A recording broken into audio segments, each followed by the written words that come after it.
On m'a traîné à un rendez-vous à l'aveugle. Pour faire fuir l'autre personne, j'ai inventé une histoire, je ne peux pas avoir d'enfant. Le bel homme en face de moi a eu l'air surpris. Oh, quelle coïncidence, je ne peux pas en avoir non plus. J'ai juste retiré mon manteau, révélant le t-shirt moulant en dessous. Il a levé un sourcil, exhibant ses élégantes bottines Chelsea. J'ai trouvé mon alter ego. Le printemps est là. Tout renaît. Ma mère ne pense qu'à me pousser au mariage. Je ne fais ces rendez-vous à l'aveugle que pour la forme. Ma mère est géniale, à une chose près, elle est hyper compétitive. Depuis que ses amies sont devenues grand-mères, elle angoisse secrètement. La première chose qu'elle me demande chaque matin est si j'ai déjà trouvé quelqu'un. Quand j'étais enfant et que je voulais un chien, elle a dit « pas question ». Maintenant, elle veut un petit enfant. Je réponds « ça n'arrivera pas.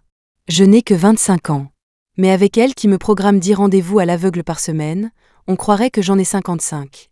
Elle a un sale caractère, et je suis têtue. Pour maintenir la paix et éviter des frictions mère-fille inutiles, je vais à tous les rendez-vous à l'aveugle qu'elle arrange. Et chaque fois, je repars bredouille. Ce n'est pas que je sois difficile. C'est juste que les entremetteuses de nos jours ne font vraiment pas de tri pour les hommes. Tant qu'ils paient, elles vanteraient même les morts. Chacune de ces paroles est une arnaque. Le dernier type, elle avait dit qu'il avait une entreprise avec des milliers d'employés. Il s'est avéré que c'était un apiculteur. Celui d'avant, elle avait dit que c'était un excellent cuisinier. Il s'est avéré qu'il n'avait qu'un bras. Celui d'encore avant, elle avait dit qu'il était athlétique, mesurant 1,83 m. Il s'est avéré qu'il ressemblait à un œuf Kinder géant. Elle a argué, même s'il ne fait qu'1,60 m, quand il saute, il fait 1,83 m. Tu devrais être dans une vente pyramidale, pas dans le matchmaking. Et ça devient encore plus ridicule. Elle a dit que quelqu'un était calme et réservé. Il s'est avéré qu'il était dans un état végétatif.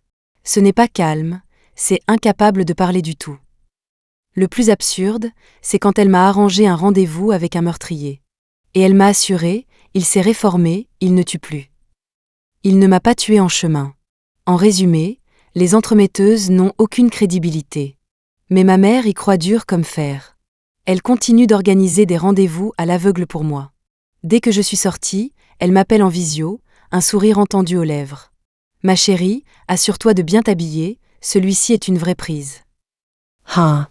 J'ai esquissé un sourire forcé. Tu vois, même l'entremetteuse n'a pas pu vanter celui-ci. Imagine à quel point il doit être mauvais.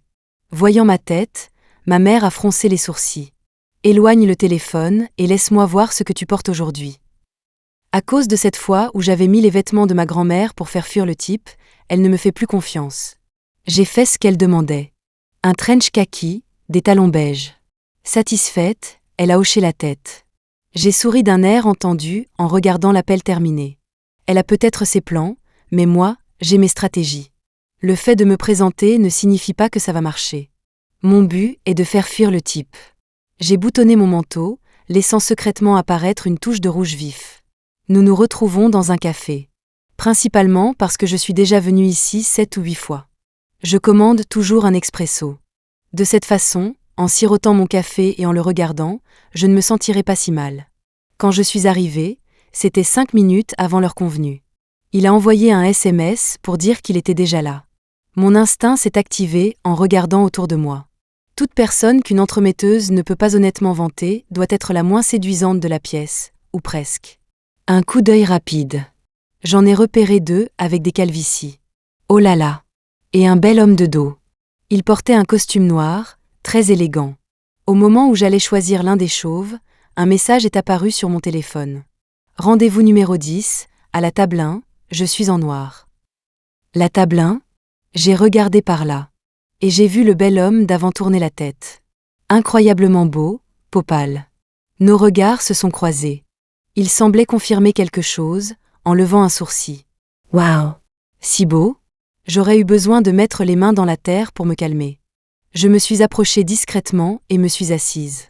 Karina. Il a tendu une main fine et bien proportionnée pour me serrer la main. Ses manches retroussées, les veines visibles. Henri. Le contact chaleureux m'a fait frissonner. J'ai rapidement saisi mon café et en ai pris une grande gorgée. L'amertume m'a picoté le cuir chevelu. Toutes les pensées inappropriées ont disparu. Mon objectif était de le faire fuir. Ma tactique habituelle, lui mettre la pression. J'ai fait semblant de l'évaluer. Quel est votre niveau d'études? Je n'aime pas les gens peu instruits. Le dernier type en costume avait dit qu'il avait presque terminé ses études supérieures. La licence, c'est bien, avais-je pensé. La seconde d'après, il a dit qu'il n'avait pas terminé l'école primaire à cause de certains événements. Hallucinant. Henri a soupiré, je l'ai peut-être imaginé. Son ton était plein de regrets. À peine un doctorat. Et il m'a tendu son diplôme. À moitié incrédule, j'ai jeté un coup d'œil. Il était écrit « Doctorat en informatique de l'Université d'Oxford ». Je l'ai refermé en silence. Je m'étais mise dans une drôle de situation. J'ai changé de sujet. Combien de maisons? J'ai beaucoup de parents et nous vivrions tous ensemble après le mariage. Excessif, n'est-ce pas? Même ma mère aurait été tentée de me gifler. Nous sommes en fait une famille avec enfant unique. D'où venaient tous ses parents? Oh, j'adore les maisons pleines, j'ai plus d'endroits où loger que je ne peux en occuper. A-t-il dit, en sortant un sac en plastique, rempli de clés qui tintaient. C'était comme une scène de pièce surréaliste. Il a gagné cette manche. Je me suis raclé la gorge. Je ne considère que les hommes de plus d'1,83 m. Le dernier affirmait faire 1,83 m, mais il n'atteignait même pas ma taille. Mentir de quelques centimètres, je pouvais comprendre. Pourtant, son prétendu 1,83 m ne correspondait même pas à mon 1,75 m. Même les anciens souverains ressusciteraient juste pour standardiser les mesures. Il a souri, les yeux remplis d'amusement. Sa posture s'est détendue, tout en gardant une élégance décontractée. Qu'il fasse 1,83 m, je ne savais pas, mais le type en face de moi mesurait définitivement 1,88 m. Non mais, qu'est-ce qui t'arrive, l'entremetteuse? Pourquoi as-tu inversé la situation? Tu avais dit qu'il serait une bonne prise, et waouh, tu ne t'étais pas trompé. Je ne pouvais lui trouver aucun défaut. Je n'avais pas d'autre choix que de me battre. Rassemblant tout mon courage, j'ai affiché un air déterminé. J'ai menti, pour être honnête, je ne peux pas avoir d'enfant. Plutôt dur, non? À ma surprise, son expression a à peine changé. Il a dit, avec un sourire en coin désinvolte, « Eh bien, quelle coïncidence, je ne peux pas non plus. » J'ai trouvé mon égal. Il fallait sortir l'artillerie lourde. J'ai pris une profonde inspiration et retiré ma veste, révélant mon t-shirt moulant au motif audacieux. L'air autour de moi s'est rempli de halètements. J'ai parlé avec passion, ils rient de ma folie, je ris de leur incapacité à voir. Oh, j'adore mon t-shirt. Puis je l'ai regardé avec attente. C'était assez fou comme ça, non? Son regard était curieusement amusé, puis il a esquissé un sourire charmant. Sous la table, il a subtilement levé le pied. Une paire de bottines Chelsea dorées a scintillé. Il a annoncé joyeusement « J'adore mes bottines dorées ». Je n'en pouvais plus. Je faisais semblant, mais lui semblait tout à fait sérieux. Est-il vraiment nécessaire d'aller si loin? Sérieusement? Allez, mec, tu ne peux pas juste admettre ta défaite? Son doux gloussement, venant du plus profond de lui, me taquinait. Non. A-t-il dit d'un ton moqueur. J'ai serré le poing, prête à m'enfuir quand mon téléphone a sonné. La voix de ma mère était claire comme le jour, même sans haut-parleur. Ma fille, comment ça se passe avec Henri? Ce gamin est brillant. Honnêtement, vous formez un couple parfait. Elle a continué à parler de mes bêtises d'enfance. Quand tu étais petite, tu le taquinais parce que tu grandissais vite. Tu lui as fait jouer le cochon pour ton moine. Plus j'écoutais, plus j'étais confuse. Pourquoi ma mère semblait-elle le connaître? Maman, ce n'est pas quelqu'un que l'entremetteuse a arrangé. Elle a ricané, pas question. Cette entremetteuse a un goût affreux. Honnêtement, c'est un miracle que tu aies supporté autant de rendez-vous. Henri est le fils de ton ancien voisin, revenu des États-Unis. De vieux souvenirs ont afflué. Des visages de mon passé se sont éclaircis. J'ai raccroché le téléphone, levant les yeux, incrédule. J'ai rencontré un regard espiègle. Il a souri, les coins de sa bouche s'incurvant lentement. D'une voix plus douce, grand frère cochon. Son surnom d'autrefois m'a frappé de plein fouet.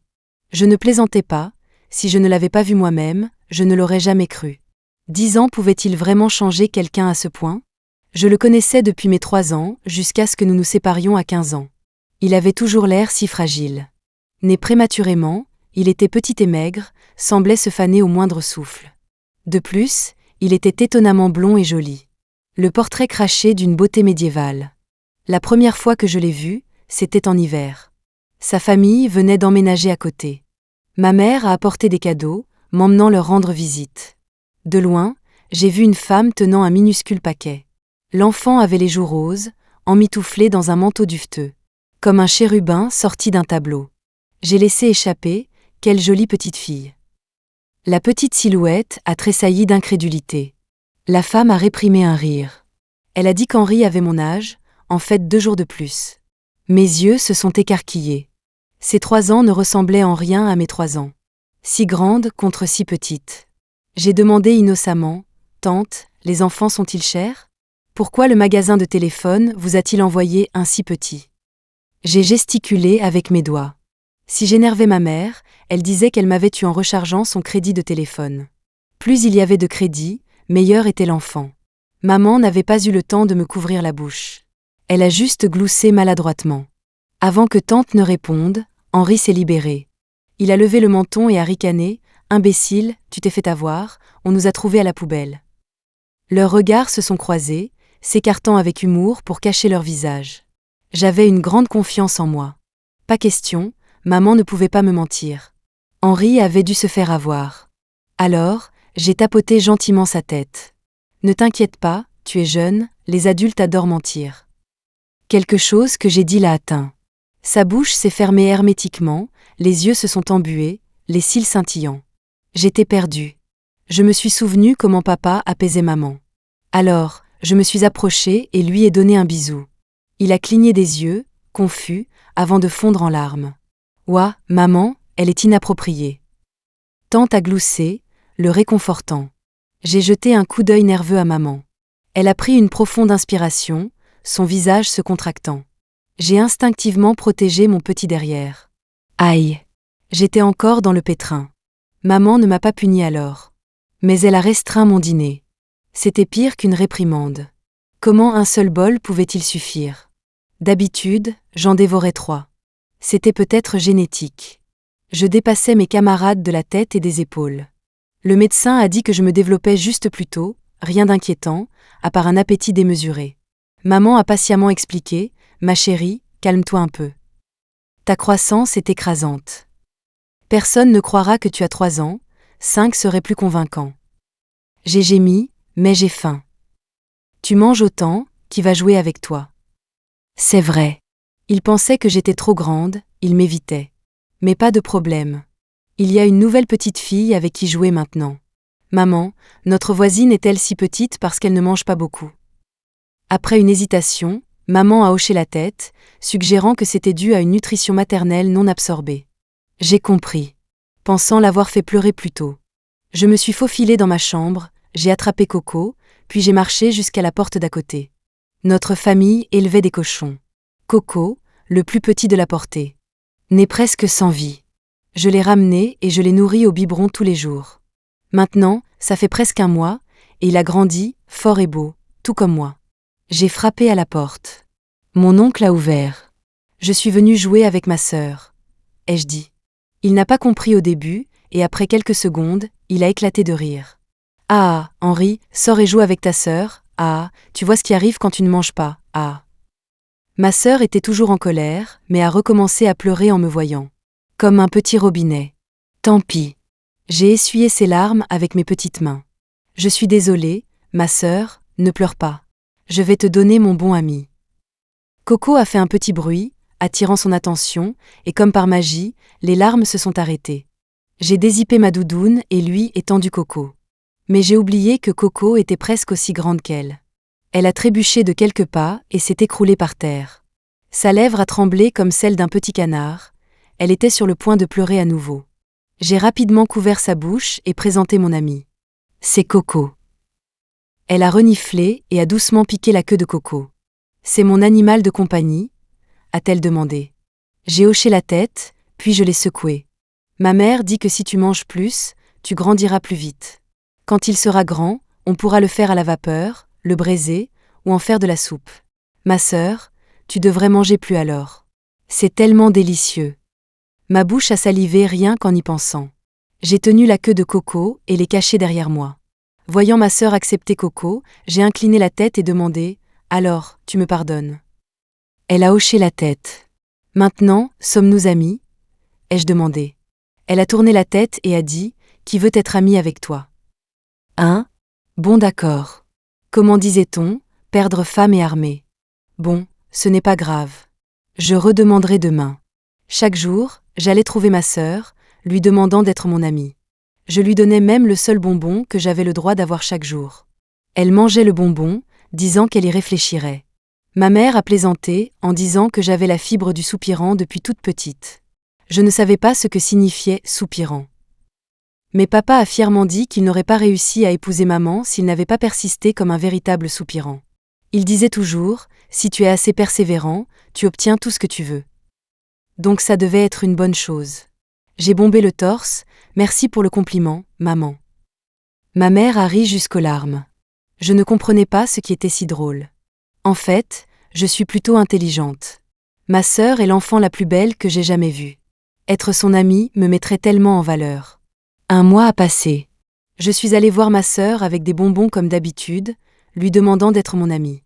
Elle a dégluti, mais a fait un geste de la main. Désolée, nous sommes déjà amis. Je n'aurais pas dû te tromper pour tes bonbons, ma dent me fait mal. J'étais stupéfaite. Ma sœur, pourquoi parles-tu comme ça ? Elle a découvert sa bouche à contre-cœur, révélant un trou là où une dent avait été. Trop de bonbons avaient fait des trous. J'ai haleté. Heureusement que je préfère la viande au sucre. Ma sœur, les pousses de bambou sautées au porc, c'est bon ? Contrairement à sa difficulté, je mange de tout. Même ce qui pousse au bord de la route, dit ma mère. Ma sœur a chuchoté, c'est tellement bon, j'en pleurerais. Mes yeux se sont illuminés. J'ai voulu essayer. Mais alors son petit visage s'est plissé. D'accord. Je savais ce que ça goûtait. Comme des oreilles en ragoût, un désastre en puissance. Être son amie était génial. Je voulais me vanter. Alors je l'ai emmené au parc. Vous ne voulez pas être amie avec moi ?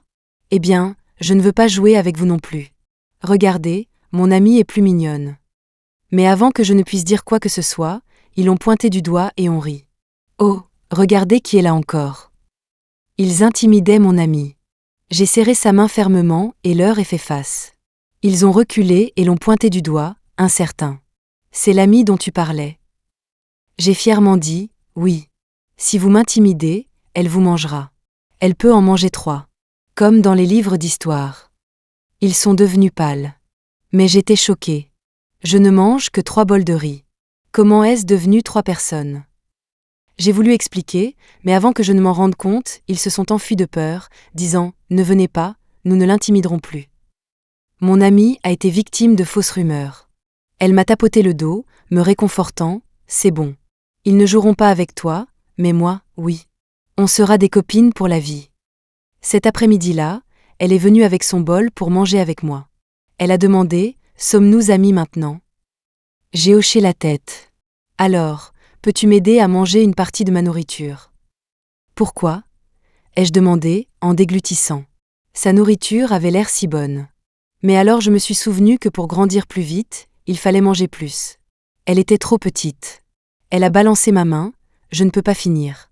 C'est trop, et je ne peux pas gaspiller. Tu es mon ami. Aide-moi un peu ?» Maman a dit de ne pas gaspiller la nourriture non plus. Alors, j'ai hoché la tête avec vigueur, plongeant dans son bol. Je n'ai pas remarqué qu'elle cachait ses gloussements, la main sur sa dent manquante. Chaque jour, à l'heure du repas, elle apportait son bol et me trouvait. Nous nous asseyions sur de petits tabourets au soleil, mangeant. Elle revenait toujours avec un bol vide, se faisant complimenter pour cela. Elle était heureuse, et moi aussi. Maman et tante étaient ravies, disant que nous étions grandes maintenant. Mais un midi, alors que je plongeais dans son bol et qu'elle jouait avec des fourmis, une voix nous a fait sursauter. Ma mère et tante se tenaient là, furieuses, prêtes à nous réprimander sévèrement.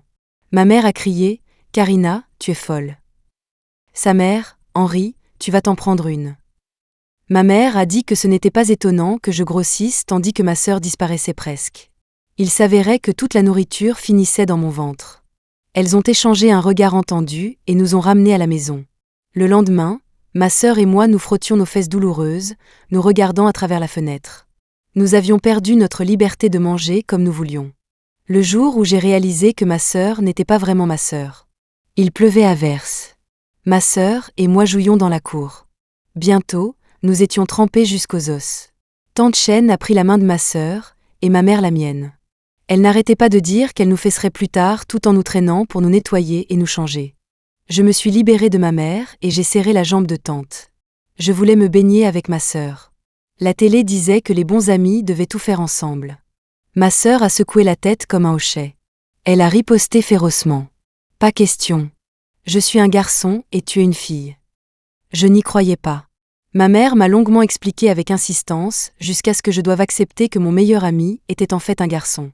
J'ai pleuré toutes les larmes de mon corps. Je ne pouvais pas supporter que ma jolie sœur se transforme en un frère fragile. Selon ma mère, je pleure habituellement de manière agaçante, mais ce jour-là, j'étais silencieuse, comme si j'avais perdu mes parents. Elle s'est sentie trop mal pour vraiment me punir. La famille de tante m'aimait beaucoup. En me voyant si bouleversée, oncle Lu a dit en plaisantant que je pourrais épouser Henri et jouer avec lui pour toujours. Le visage de mon père s'est assombri. J'ai pleuré encore plus fort. Henri était trop faible. Je ne voulais pas l'épouser. Puis Henri, essuyant mes larmes avec sa petite main, a dit sérieusement « Alors, je t'épouserai ». Ça m'allait. Soudain, j'ai arrêté de pleurer. Cela a rendu le visage de l'oncle sombre. Mon père a juste ri. Henri m'épouserait un jour, pour que nous puissions toujours être les meilleurs amis. Cette pensée me rendait heureuse. J'ai entendu dire que les couples promenaient leurs chiens dans le parc la nuit. Alors j'ai attrapé Henri, et nous avons emmené notre petit cochon Fleur en promenade. Coco avait eu des porcelets le mois dernier. Les gens dans la rue nous souriaient. Quelques adultes ont dit que nous étions des ploucs. Je n'avais jamais entendu ce mot auparavant. Ni Henri. À cause de nos tailles, j'avais l'air d'une brute, et Henri avait l'air d'être la cible. Donc les parents n'étaient pas vraiment à l'aise. Nous avons eu des tuteurs privés à la maison avant d'aller finalement à l'école. Loin des regards vigilants de nos parents, Henri était comme un cheval sauvage. Il a complètement montré ses vraies couleurs. Mon désintérêt scolaire était subtil, mais lui le portait pratiquement sur son visage. Avec la même allocation, j'avais toutes mes fournitures scolaires, mais lui n'avait même pas de cartable. Il ramassait les stylos que personne ne voulait et utilisait mes gommes usagées. Il pouvait faire durer un morceau de papier brouillon une semaine. Il m'achèterait de la Häagen-Dazs pour 58 € sans sourciller. Mais il ne dépenserait pas 5,8 € pour un cahier. Il n'avait jamais d'argent pour les affaires scolaires. À l'époque, il était à la mode de plier des ananas et des canons en papier. Il n'achetait pas de cahier, alors il déchirait ses propres livres, remplissant un tiroir de ses créations. Si ce n'était la peur d'être puni, il déchirerait les miens aussi. J'ai finalement compris pourquoi tante l'appelait toujours un beau garçon. Son apparence douce servait principalement de façade, sans aucun rapport avec sa véritable personnalité. Il utilisait son cerveau, j'utilisais mes muscles. Nous nous mêlions au plus grand, jouant aux billes et échangeant des cartes. Une fois lassés, nous les vendions d'occasion. Même sous son instigation, nous séchions les cours pour attraper des vers, grimper aux arbres ou pêcher. Ensuite, l'arbre de la fortune du directeur était dépouillé de tout. Le poisson rouge est mort de peur. Le directeur a dit que si Henri n'avait pas été si mignon, il aurait été puni depuis longtemps. Nos vêtements étaient toujours sales ou déchirés chaque jour. Ma mère soupçonnait même que je n'allais pas en classe, mais faisais partie d'une mission de force spéciale. Une enseignante nous a trouvés. Elle a demandé ce que faisaient nos parents dans la vie. Il a dit « mineur ». J'ai dit « éleveur de cochons ». L'enseignante nous a consolés, disant que le travail est honorable, en tapotant la tête d'Henri, et nous a donné des formulaires d'aide financière. Henri était complètement confus. « Madame, nous possédons une mine de charbon privée. » Elle a hésité et a commencé à me donner un formulaire. J'ai dit « Madame, nous avons 300 000 cochons. » Nous n'avons jamais été bons à l'école. Même bien cachés, la vérité éclatait avec nos bulletins. Maximum 100 points. J'ai eu 50, il a eu 25. Au début, tante et ma mère assistaient aux réunions parents-professeurs. Mais cela arrivait si souvent que ni l'une ni l'autre ne voulait plus venir. Elles se sont disputées. Tante a dit que, puisqu'Henri ferait partie de la famille, ma mère devrait y aller. Maman a dit que j'appellerais un jour tante « maman ». C'est elle qui devrait y aller. Finalement, elles ont abandonné et nous ont juste punis tous les deux. Quand nous avons commencé le collège, l'école a organisé un spectacle de talent et l'enseignant voulait que nous nous produisions. J'apprenais les rues, Henri la Suona. L'enseignant nous a demandé de choisir autre chose. J'ai pensé que nous devrions faire un sketch. Nous avons opté pour le mariage de Gao Laozhuang. J'ai réécrit le scénario. Nous nous sommes disputés pour les rôles. Henri a refusé de jouer un rôle. Je lui ai dit de se regarder dans le miroir, il ne ressemblait en rien à Joubaji. Je suis plus grande, plus lourde et plus forte. Il a froncé les sourcils si fort. Si tu n'es pas d'accord, nous chanterons La veuve va à la tombe. Son expression a changé. D'accord. Bien sûr, une autre raison pour laquelle il a accepté était que je lui avais dit que nous ne ferions qu'une seule scène. En réalité, il y en avait deux. Le jour du spectacle, il y avait des accessoires de fausses montagnes sur scène. Le public était bondé. Le personnage d'Henri était taquiné par deux officiers. Au moment où il était désemparé, moi, jouant Joubaji, je suis intervenue et l'ai héroïquement sauvé. Mon entrée héroïque l'a captivé. La foule a éclaté de rire. Lors des répétitions en privé, il a résisté quand les répliques ne correspondaient pas à l'original. Je l'ai accusé de ne pas comprendre le sketch. En le regardant, je n'ai pas pu me retenir et j'ai fini par mettre un peu d'émotion personnelle dans la performance. Penché, frottant mes mains avec excitation. Et, c'est moi la forte, je porterai la fille. Je l'ai facilement portée sur mon dos. Une musique familière a commencé à jouer derrière nous. J'ai tourné 2 fois sur la scène, me laissant emporter de plus en plus à chaque tour. Des acclamations montaient de partout, emplissant l'endroit d'une ambiance joyeuse. Il a enfoui sa tête dans mon cou, refusant de la lever, rougissant jusqu'aux oreilles. Avec de la colère et de l'embarras dans la voix, il a dit « Arrête de tourner, pose-moi ». Je me suis arrêtée derrière le rideau. Cependant, la musique n'a pas cessé. Au lieu de cela, une narration est apparue sur le grand écran. Tombant amoureux de leur bienfaiteur au premier regard, ils se sont engagés pour la vie et se marient ce soir, lors d'un grand banquet. Mais à cause de l'excitation, ils ont trop bu et ont fini par révéler leur véritable nature devant tout le monde. L'arrière-plan est devenu un rouge festif. Henri a réalisé trop tard que quelque chose n'allait pas. Je l'ai pressé sur une chaise. J'ai ramassé le voile rouge à côté de moi. Il a raidi sa main, l'air complètement paniqué et incrédule. « Tu as improvisé ? Je ne joue pas le jeu. Lâche-moi. » Je me suis penchée, chuchotant, « Trop tard, tu ne veux pas que notre classe finisse dernière, n'est-ce pas ?» Pendant qu'il était silencieux, j'ai rapidement mis le voile sur lui. Puis j'ai mis un faux ventre et un couvre-chef de cochon sur mesure. J'ai enfilé une robe rouge. Le rideau s'est rouvert sur la scène. En voyant ma tenue, il y a eu une agitation dans le public. La musique a changé à ce moment-là. Alors que je levais le voile, le choc, la peur et le désespoir dans les yeux d'Henri rivalisaient avec ceux d'un acteur chevronné. C'était exactement l'effet que je voulais. Assez réel. Avec la tête de cochon, je me suis avancée sur la pointe des pieds et j'ai bondi en criant avec excitation. Il a instinctivement reculé de 2 pas. Il s'est retourné et s'est éloigné en titubant. « Reste loin !» Il a couru, et je l'ai poursuivi. Toute la salle était en désordre, mais il n'y avait pas d'échappatoire. À la fin de la musique, je l'ai poursuivi derrière les rideaux. Le public a tellement apprécié. Les dirigeants assis riaient à gorge déployée, disant « Quelle paire de clowns !» Plus tard, notre classe a remporté la première place du concours. Notre performance a même été diffusée sur la chaîne de télévision locale. Les camarades de classe riaient en nous voyant, disant qu'Henri était comme un marié-enfant, allant même jusqu'à dire qu'il ressemblait à une fille. Henri était si en colère qu'il ne m'a pas parlé pendant des jours, faisant semblant d'être malade pour sécher l'école. J'ai fait de même, mais j'ai oublié qu'il était un pro en la matière. J'ai dit que j'avais mal au ventre, et ma mère m'a emmenée à l'hôpital pour un contrôle. Partout où le médecin appuyait, je disais que ça faisait mal. Il a d'abord demandé si j'avais mal à la poitrine, j'ai hoché la tête sans réfléchir. Jusqu'à ce que je sois allongée sur la table d'opération, j'ai réalisé que quelque chose n'allait pas. Mais il était trop tard. Quand je me suis réveillée de l'anesthésie, j'ai vu Henri assis près du lit, me regardant avec une expression très compliquée. Il a soupiré et a dit « Tu ne pourras plus devenir pilote de l'armée de l'air maintenant. » Ce jour-là, j'ai gagné le pardon d'Henri, mais j'ai perdu mon appendice. Craignant peut-être que je le prenne mal, Henri est resté à mon chevet pendant un demi-mois, prenant mieux soin de moi que ma mère. Henri mûrissait plus lentement physiquement, mais était toujours plus mature mentalement que moi. Ce n'est que lorsque j'ai vraiment atteint la puberté que j'ai compris pourquoi il rougissait et s'énervait quand on le taquinait à propos de notre mariage. Les blagues d'enfance, un seul de nous les prenait au sérieux, et ce n'était pas lui. J'ai dit à ma mère que je ne voulais pas épouser Henri. Pas qu'il puisse m'épouser. Elle a demandé en plaisantant quel était mon type. Grand, fort, en bonne santé, intelligent, bon cuisinier, pas du tout comme lui. Je les énumérais sur mes doigts, chacun délibérément l'opposé d'Henri. Il agissait toujours avec tant de réticence, me faisant passer pour la méchante.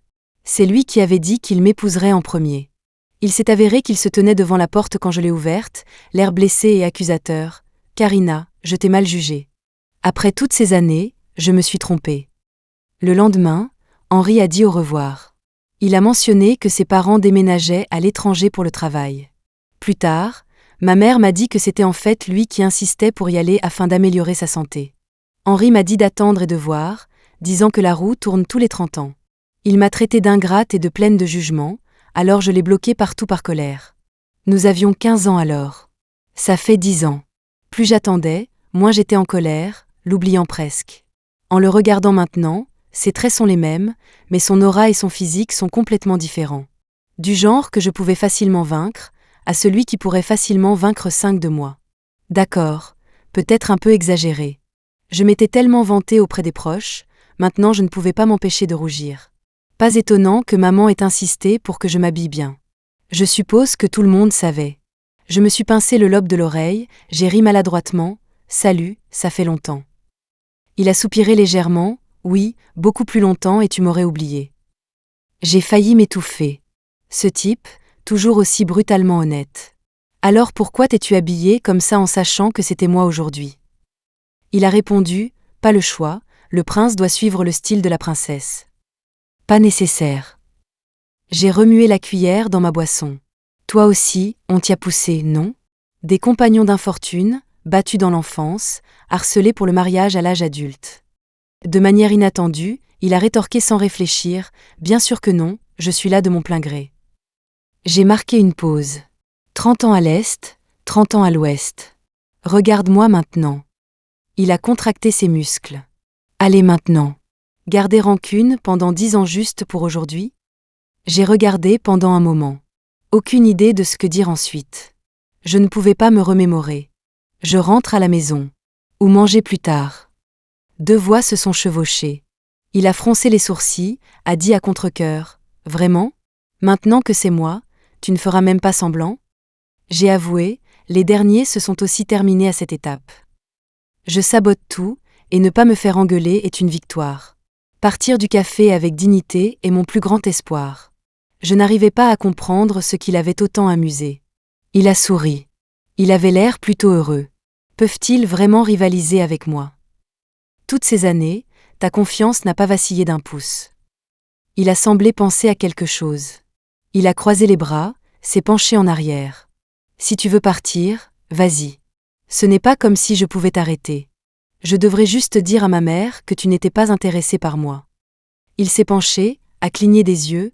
Tu ne veux pas te faire gronder par ma mère, n'est-ce pas ? Je n'en doute pas. Si ma mère apprend que j'ai rejeté son gendre idéal, je me ferai sermonner avec une réprimande, pouce de bambou sauté au porc, à 25 ans. Tu gagnes. En grommelant, j'ai attrapé mon sac et suis montée dans sa voiture. Si j'avais su d'avance, j'aurais préféré les réprimandes de ma mère plutôt que de dîner avec lui. Après avoir mangé japonais, il m'a déposé devant ma porte. Nos 2 téléphones ont sonné simultanément. Les voix de nos mères étaient assourdissantes. Henri, tu es fou, t'habiller comme ça. Karina, tu es folle, t'habiller comme ça. J'ai tourné la tête instinctivement. J'ai vu le même choc dans ses yeux. Sa mère, ma mère, attendaient juste que vous rentriez à la maison. Au milieu d'un déluge de moqueries et de messages d'amis, j'ai à peine retracé la source. Il s'est avéré qu'Henri et moi avions été filmés en secret pendant le dîner.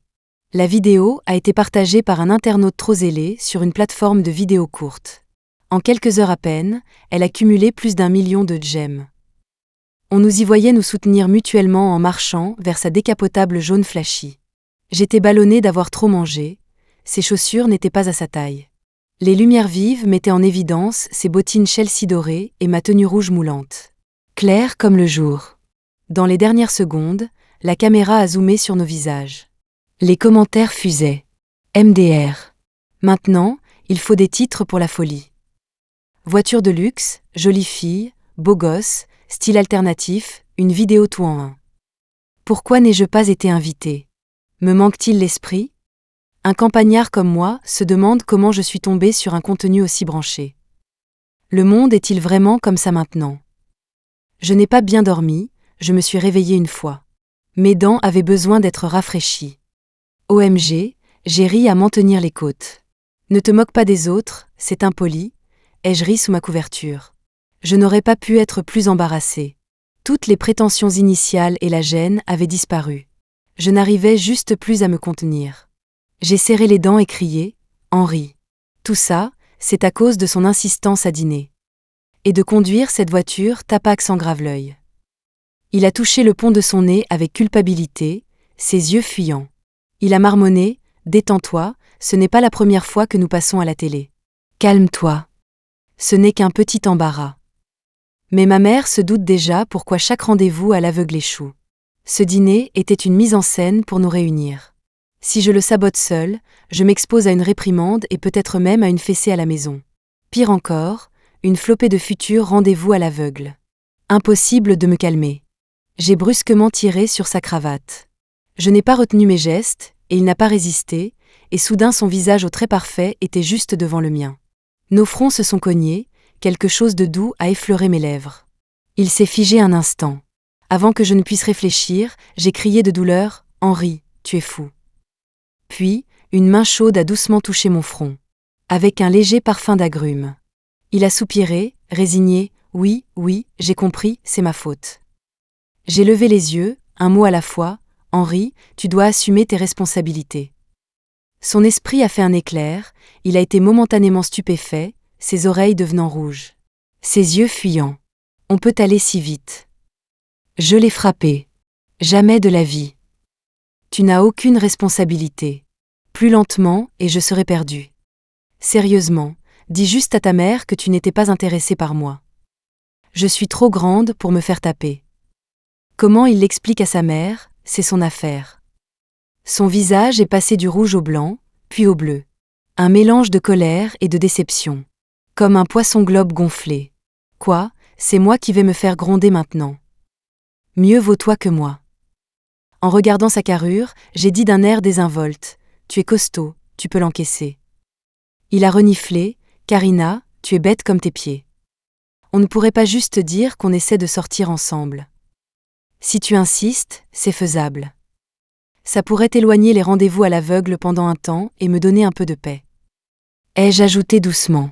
Mais bon, c'est ta suggestion, ne déforme pas les choses en disant que je t'ai forcé. Il s'est frotté les tempes, son œil tressaillant. Quoi encore? J'ai ri sèchement, et... Suivant le conseil d'Henri, j'ai expliqué à ma mère. J'ai évité la catastrophe avec succès. Maman a rayonné, a dit qu'elle savait que quelque chose se passait entre nous. Aucune trace de la menace de fessée précédente. Probablement tout grâce à Henri. Cette nuit-là, le sommeil ne voulait pas venir. En ligne, je suis tombée sur des mots qui collaient bien. Je les copiais. Publié sur les réseaux sociaux, le vrai romantisme, ce n'est pas rouler dans une voiture de sport, c'est être assis à l'arrière d'un scooter, tourner la tête pour m'entendre malgré le vent. J'enviais tout autant quiconque savait conduire. Avec ma conduite lamentable, ma mère dit que je ne mérite qu'un scooter. En quelques secondes, une notification est apparue. Henri a commenté « Ensuite, sans casque, tu te fais poursuivre par des flics à moto, avec une amende de 60 €. Tu as la langue bien pendue. » Le lendemain, j'ai été réveillée par les coups d'Henri. Il appuyait sur la sonnette comme si c'était une question de vie ou de mort. Heureusement, seulement 2 appartements à cet étage. À part le mien, l'autre n'est pas vendu. J'ai regardé impassiblement. Tu as intérêt à avoir une bonne raison. Il portait un tablier, toussant maladroitement. Je suis là pour te nourrir. Maman a dit que tu mangeais irrégulièrement, sa mère lui a dit de prendre soin de moi. Pas le choix. D'accord. Depuis mon diplôme, je vis seule. Avec mes gains de dessin, j'ai acheté un appartement de 4 pièces.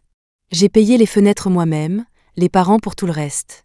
Vivre seul est libérateur. Je mange, dors et dessine. En tant qu'artiste de bande dessinée à plein temps, une routine inversée est normale. Paresseuse, incapable de cuisiner, je ne fais des provisions que quand maman vient, pour le masquer.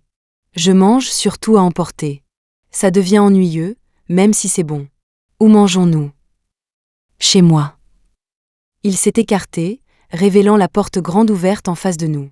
L'intérieur était minimaliste, il était évident que quelqu'un venait d'emménager.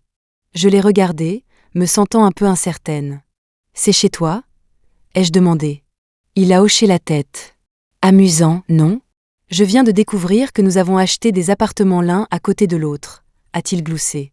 Ce n'est pas pour n'importe quelle raison, c'est juste que cet endroit a de bonnes ondes. C'est calme, paisible et au bord de l'océan. Parmi toutes les options, cet endroit me semblait le plus confortable. On dirait que nous avons tous les deux bon goût. Je l'ai taquiné, tu es agent immobilier maintenant? Je ne t'ai jamais entendu parler autant.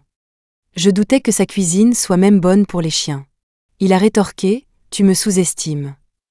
La phrase me semblait familière. Dans la cuisine, la soupe était prête. Il m'a dit de m'asseoir pendant qu'il servait. Sur la table étaient soigneusement disposés des plats. Crevettes braisées à l'huile, côtes de porc braisées, poulet au marron, bœuf à la coriandre, brocolis sautés, choux émincés, dés de racines de lotus épicées et haricots verts sautés à sec. Ils avaient l'air délicieux. Il a placé une marmite de soupe de maïs et de pieds de porc au centre. J'ai plaisanté, c'est le nouvel an, où tu te maries. Il a levé les yeux au ciel, un sourire énigmatique sur le visage. La vie est pleine de surprises. La phrase semblait porter 10 ans de sens caché. J'ai plongé, m'attendant à critiquer, mais j'ai été surprise de voir à quel point c'était bon. Il m'a regardé fièrement, levant un sourcil. Feignant l'indifférence, j'ai traîné le mot « juste ça ». Il s'est étouffé, dégonflé comme un paon sans énergie. J'ai réprimé un rire, désolé, je ne supporte pas ce regard suffisant. Henri prenait soin de moi, un peu trop. Il a interdit les plats à emporter, me rappelant que je ne rajeunissais pas et que je devais me concentrer sur ma santé. J'ai dit « merci, mais non merci ». Pourtant, à chaque repas, ma sonnette retentissait comme une horloge, plus ponctuelle que n'importe quel livreur. 3 repas par jour, sans jamais en manquer un seul. Cela a forcé ma routine. Si ce n'était pour ses talents culinaires, j'aurais perdu patience. Me sentant coupable de profiter de lui, j'ai proposé de payer. Il a été immédiatement offensé, affirmant que je l'insultais. Au début, je le remerciais poliment, mais il ne supportait pas les formalités. Un seul merci de ma part, et il répondait sarcastiquement 10 fois. Finalement, je suis devenue plus décontractée. « Henri, le dîner est prêt ? Henri, c'est l'heure de manger. Henri, je veux des ailes de poulet au coca demain. » Au fil du temps, nous nous sommes sentis plus à l'aise l'un avec l'autre. C'était comme si l'écart de 10 ans entre nous n'avait jamais existé. Peu importe la durée du silence, nous sommes restés inchangés. Ma bande dessinée était critiquée par les lecteurs. Ils doutaient que j'ai déjà vu un physique masculin, disant qu'il manquait d'attrait. J'étais bonne pour raconter des histoires, mais écrire des scènes érotiques? Ce n'était pas ma spécialité. Désespérée d'inspiration, j'ai pensé à engager un modèle masculin. Puis, étrangement, son image est apparue dans ma tête. Je me suis maudite d'être inappropriée, mais n'ai pas pu m'empêcher de suivre mon instinct. Après tout, son physique avait l'air superbe maintenant. Henri, penses-tu que nous sommes toujours meilleurs amis?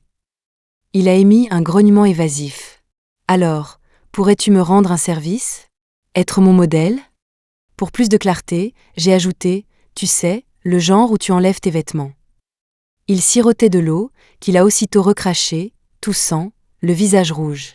Je lui ai tapoté le dos, pressant, alors, oui ou non? Il a répondu d'une voix rauque, non. Henri, ne sois pas injuste. Rappelle-toi qui t'a donné son animal de compagnie préféré quand tu étais enfant? Qui t'a gardé ses bonbons? Qui t'a aidé à finir ta nourriture quand tu ne pouvais pas? Qui s'est toujours mis dans le pétrin avec toi? Même avec seulement 5 € en poche, c'était une glace à 4 € pour toi. Tu oublies tout ça? Plus je parlais, plus je devenais passionnée. À la fin, Henri était inexpressif. Karina, combien de fois as-tu sorti ce baratin? J'ai haussé les épaules, ce n'est peut-être pas nouveau, mais ça marche. Je l'ai regardé avec espoir. Il a détourné la tête, évitant le contact visuel. Son refus était clair, mais quelque chose s'est allumé en moi. Une déception sans nom tourbillonnait. D'accord, je demanderai à quelqu'un d'autre. Alors que je m'apprêtais à partir, une force m'a tiré le poignet en arrière. Il a pris une profonde inspiration, secouant la tête avec amusement, les mots s'échappant entre ses dents serrées. À qui vas-tu demander ? Honnêtement, j'avais d'abord pensé à lui, mais puisqu'il ne voulait pas, j'avais prévu de payer quelqu'un de consentant. Ses yeux bouillonnaient d'émotion, se calmant en une légère ondulation. Tu ne pouvais pas me demander encore quelquefois ? Je n'ai pas le droit d'hésiter un peu ? D'accord. Veux-tu ? Veux-tu ? Veux-tu ? Il s'est raidi un instant, les joues rougissant. Quand ? Ce soir à 20h. N'oublie pas de te doucher. À 20h précises, j'ai préparé le studio. La sonnette a retenti. En ouvrant, j'ai trouvé un homme enveloppé dans un peignoir.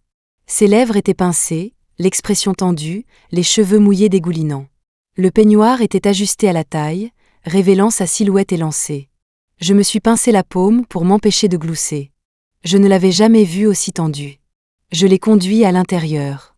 La pièce était simple, un lit près de la fenêtre, un petit canapé, des cadres en bois et des papiers éparpillés. « Où dois-je m'asseoir » a-t-il grommelé d'une voix rauque. « Là, sur le lit. » Pour créer l'ambiance, j'ai réglé l'éclairage de manière chaleureuse.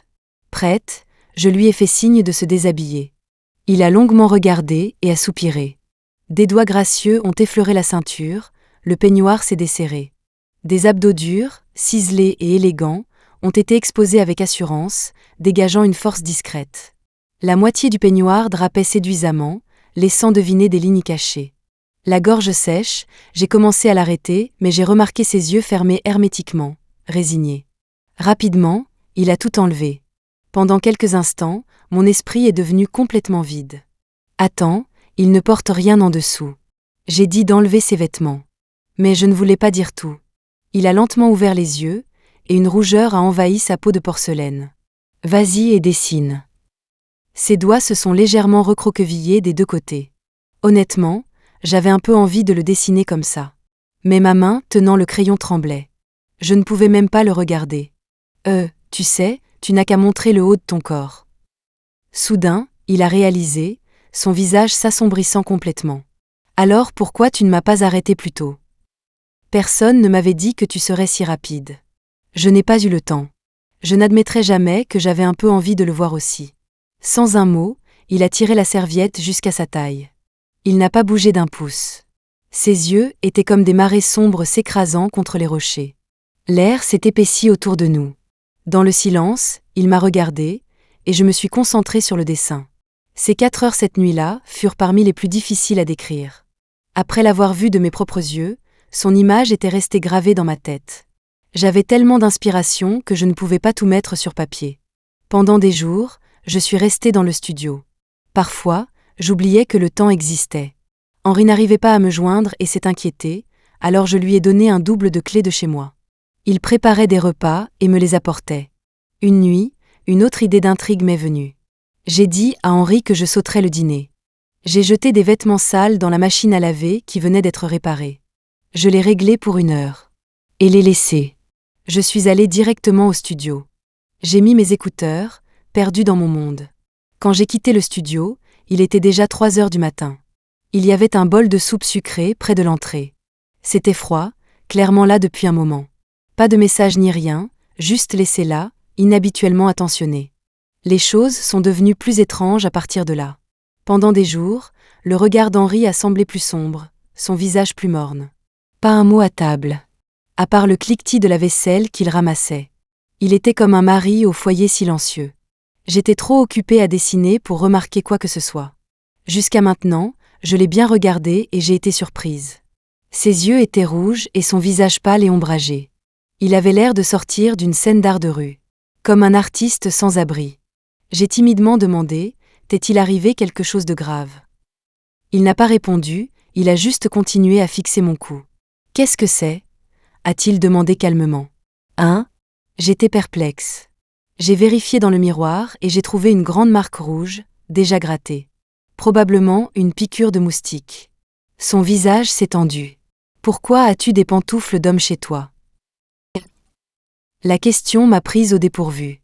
J'ai réfléchi une seconde, puis je me suis souvenu de la paire un acheté, un offert, du magasin l'autre jour. Oh, celle-là ? Je les ai eues pour toi. J'ai essayé de faire semblant. Belle esquive. Il a demandé, vraiment ? Mais elles sont de taille 41, et je chausse du 43. Eh bien, c'était gênant. Il semblait s'y attendre et son expression s'est assombrie, tout espoir s'évanouissant. Il a parlé avec un nouveau niveau de sarcasme. Alors, vous les artistes, vous cherchez l'inspiration, vous vous dévouez même à l'art. Pour d'autres, qui sait, mais moi je pourrais donner ma vie pour l'art, rester éveillé toute la nuit à peindre. Sors.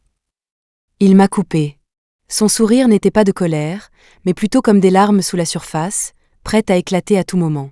C'était comme un jeune marié surprenant son partenaire en train de tromper le lendemain. Sauf que c'était chez moi. D'accord, je pars. Son dos était tourné, comme si même me jeter un coup d'œil était trop. Qu'est-ce que c'est que ça? Je voulais juste qu'il pose. Ce n'est pas comme si je franchissais des limites. Je me sentais tellement frustrée et agacée. S'il ne voulait pas poser, il aurait pu juste dire non. Pourquoi ai-je toujours l'impression qu'il me blâme après coup? Ma tête était en désordre. Depuis ce jour-là, nous étions froids l'un envers l'autre. Je ne voulais pas causer de problème. Quand il a appelé pour dîner, j'ai ignoré. Finalement, il a arrêté d'appeler. J'ai commandé à emporter. La sonnette a sonné. C'était ma livraison de repas sain. Le livreur portait une casquette noire et gardait la tête baissée, le visage caché. Il a déposé le repas, sans un mot, et est parti. Je l'ai bien regardé partir. Quand j'ai ouvert la nourriture à l'intérieur, j'ai remarqué qu'elle avait été altérée. Le lendemain, je n'ai pas osé commander à nouveau. J'ai juste mangé des nouilles instantanées.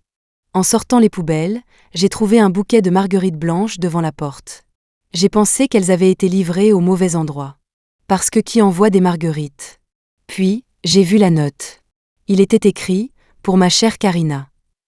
Des frissons ont parcouru ma colonne vertébrale. Poubelle oubliée, je me suis précipitée à l'intérieur. Je me demandais si c'était une farce d'enfant quand j'ai reçu un SMS d'un numéro inconnu. « Belle Karina, aimes-tu le cadeau que j'ai soigneusement choisi ?» Maintenant, j'étais sûre qu'un psychopathe me traquait. La pièce silencieuse est devenue tendue. La sonnette a sonné à nouveau, fort et urgent. Mon cœur s'est emballé. Des pensées d'histoire criminelle ont rempli mon esprit. Trop effrayé pour répondre. Quand ça s'est finalement arrêté, mon dos était trempé. J'ai envisagé d'appeler la police, mais le téléphone a sonné. C'était Henri. Sa voix était tendue, rapide. « Tu es à la maison? Il s'est passé quelque chose? Je suis devant chez toi. » La tension a cédé dans mon esprit. Comme un bateau à la dérive qui aperçoit enfin la terre ferme. J'ai ouvert la porte et l'ai serré dans mes bras sans un mot. Les larmes coulaient, ruisselant sur mon visage. Il m'a tenue, frottant doucement mon dos. « Ne t'inquiète pas, je suis là. » Une fois que j'ai vidé mon sac de larmes, je me suis retrouvée sur le canapé, à moitié appuyée contre lui. Sentant le contact solide sur le bas de mon dos. Je sens mon visage chauffer. Il baisse la tête, tend le bras et presse doucement son doigt sur le coin humide de mon œil. Qu'est-ce qui s'est passé? Je lui ai vendu la mèche en quelques mots sur la possibilité d'être traqué par un psychopathe. Il fronce les sourcils, la sévérité dans ses yeux s'intensifie. « Appelle la police, je t'accompagne. » Les flics disent que ça pourrait être quelqu'un que je connais et qu'il n'y a pas encore assez de preuves pour le relier au livreur. Ils auront besoin de plus d'investigation. Après être rentré du commissariat, ça me frappe. Comment savais-tu que quelque chose m'était arrivé? Ta sonnette n'a pas sonné de la journée, et tu n'as pas commandé de livraison. Ça pourrait prendre du temps à résoudre. Vivre seul de l'autre côté du couloir n'est pas sûr, déménage chez moi. Il le dit si naturellement, comme si nous n'étions même pas en guerre froide. En regardant le profil aiguisé de son visage, je dis lentement « D'accord ». Après avoir emménagé chez lui, aucun de nous ne mentionne la guerre froide. Il y a cet équilibre subtil entre nous. Il me donne la chambre principale et dort dans la chambre d'amis. Quand je me lève la nuit pour boire de l'eau, je le trouve sur le canapé au lieu d'être là où il est censé être. L'écran de l'ordinateur sur la table basse est toujours lumineux. Ses longues jambes sont maladroitement recroquevillées, la fine couverture glissant. Un doux clair de lune inonde la pièce. Ses cils épais projettent des ombres sur l'arête de son nez. Sa respiration est superficielle et calme. Il y a encore un frisson dans la nuit du début de l'été. J'avance, soulevant le bord de la couverture qui a glissé et le couvrant. La seconde d'après, il ouvre à moitié les yeux, avec un brouillard de sommeil. Il attrape mon poignet, incline la tête et dépose un baiser à l'intérieur de mon poignet. Le contact doux sur ma peau se mêle à l'humidité chaude de mon pouls, le mettant presque en feu. J'ai l'impression que mes os ont été arrachés dessous moi. Je reste là, stupéfaite. Ce n'est que lorsque sa respiration redevient régulière que je retourne enfin dans ma chambre. Au moment où la porte se ferme, le type sur le canapé ouvre les yeux. Clair comme le jour. Il se couvre à moitié le visage, affichant une expression complexe, un mélange de conflit et de concession. La 5e nuit. Le psychopathe a été attrapé. Il a essayé de laisser à nouveau des chrysanthèmes blancs devant ma porte. Henri l'a pris sur le fait. C'est là que j'ai appris pourquoi Henri dormait sur le canapé au lieu d'un lit. J'avais presque oublié qu'il avait étudié l'informatique. Près de la porte était un meilleur endroit pour attraper quelqu'un. Le coupable était inattendu. Un type avec qui j'étais sortie une fois. Quand Henri l'a traîné au commissariat, il était tout amoché, il lui manquait 2 dents. Les flics ont demandé ce qui s'était passé. Ses yeux ont vacillé vers Henri, tremblant visiblement. Henri a souri. « Pourquoi me regardes-tu ? Tu veux m'accuser de t'avoir battu ? J'ai déjà dit que quand je t'ai vu, tu avais déjà ton sourire édenté. » Le type du rendez-vous a secoué frénétiquement la tête, serrant désespérément la main de l'officier comme une bouée de sauvetage. « Officier, je suis tombé tout seul. » Il a insisté sur le fait qu'il n'était pas un psychopathe. Il a dit que c'était une romance normale entre un couple. Officier, pourquoi lui donner des chrysanthèmes blancs ? N'est-ce pas un signe d'intimidation ? Le type, mon Dieu non, les chrysanthèmes blancs étaient les fleurs les moins chères en promotion, 6 € le bouquet. Officier, alors pourquoi trafiquer ces commandes de livraison ? Le type, les femmes n'économisent jamais, à commander de la nourriture aussi chère. Je voulais juste l'essayer d'abord. Chez moi, les femmes ne mangent que les restes. J'étais furieuse, l'interrogeant, quand ai-je dit que je sortais avec toi ? Il était carrément suffisant, après notre rencontre, j'ai pensé que tu étais cool. Maman pensait que tu étais pas mal, à paraître dégingandée, mais tu pouvais à peine passer nos portes. Moi, une patate d'1,50 m comme toi qui se plaint que je suis grande. Henri, quand tu cherches quelqu'un, tout ne se résume pas à l'apparence, regarde-toi aussi. Des rires étouffés ont commencé autour de nous. Finalement, le type du rendez-vous a eu droit à 7 jours de réflexion et d'éducation pour récidive. Puisque je n'étais pas rentrée chez moi depuis un moment, j'ai décidé de laver tout le linge de lit. J'ai appuyé sur le bouton de la minuterie, et ce qui s'est passé ensuite m'a sidérée. Cette machine à laver, elle déraille. Elle tremble comme une folle avec un rythme erratique, faisant toutes sortes de bruits gémissants. C'est si fort que ça résonne dans toute la maison. Sauf dans mon studio insonorisé. Mes oreilles se sentent violées. Ridicule. C'est carrément ridicule. Karina, dis-lui de se taire, et je t'aiderai à trouver l'inspiration. La voix d'Henri, en colère et distante, se rapproche de plus en plus derrière moi. Je me suis retournée. Il se tient là, l'expression figée. Fixant la machine défaillante, immobile, presque sans voix, sérieusement, ce n'est qu'un lavage, pourquoi ferait-elle ces bruits inappropriés ? Le temps s'est arrêté pendant quelques secondes. Toutes les pièces dans ma tête se sont assemblées, formant une idée absurde. Qui devrait se perdre ? La machine ? Je désigne la machine à laver. Tu ne penses pas que c'est moi qui fais ces bruits, n'est-ce pas ? Il déglutit, sa pomme d'Adam tressautante. Le visage rouge, les yeux pleins d'émotions mitigées, une certaine culpabilité transparaissant alors qu'il me regarde. Je ricane, tu es ridicule aussi. Tu ne peux pas me demander directement ? Il redresse le dos, sa voix ferme mais teintée de tristesse. Tu dis de partir, alors je pars. Que puis-je faire d'autre ? Tu es trop alléchante pour un poisson, mais tu refuses de te marier. On dit que les gens révèlent la vérité quand ils sont ivres. J'ai sorti une bouteille de la réserve cachée de mon père. Tu peux boire ? Il n'hésite pas, bien sûr que je peux tout gérer. Je glousse. Nous sommes assis là sur le canapé, sirotant côte à côte. Tous deux attendant quelque chose, et nous le savons tous les deux. Le soleil du soir se faufile par la fenêtre, nous baignant doucement d'une lumière dorée. Une légère rougeur teinte nos visages. Avec un peu de vin, ses lèvres brillent. Ses yeux deviennent rêveurs et séduisants sous l'effet de l'alcool. Je me penche soudainement, nos visages si proches que nos souffles chauds se mêlent. Tu as dit que tu m'épouserais. Pourquoi as-tu changé d'avis plus tard ? J'ai toujours voulu une réponse du passé. Mordant sa lèvre, sa voix portant une pointe de grief. Je n'ai jamais dit que j'avais changé d'avis, j'étais timide, tu n'es pas timide, toi ? Il renifle, levant les yeux vers la fenêtre.